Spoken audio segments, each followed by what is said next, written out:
In a major breakthrough for global trade stability, the United States and China have agreed to slash tariffs, temporarily pausing a damaging trade war that had brought $600 billion in bilateral trade to a halt.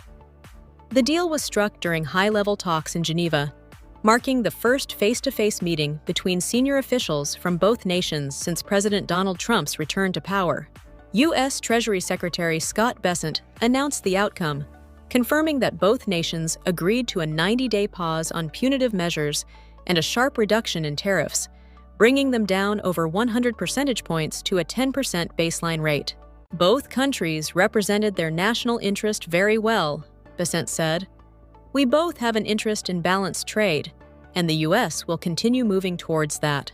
Markets reacted positively, with the dollar strengthening against major currencies and Wall Street stocks surging on renewed hopes that a global recession might be averted. The resolution also helped ease concerns about prolonged stagflation and supply chain disruptions that had emerged amid the intensifying trade conflict. The Geneva discussions also produced a commitment to launch a new U.S.-China Economic Dialogue Forum, signaling a fresh start in bilateral economic engagement.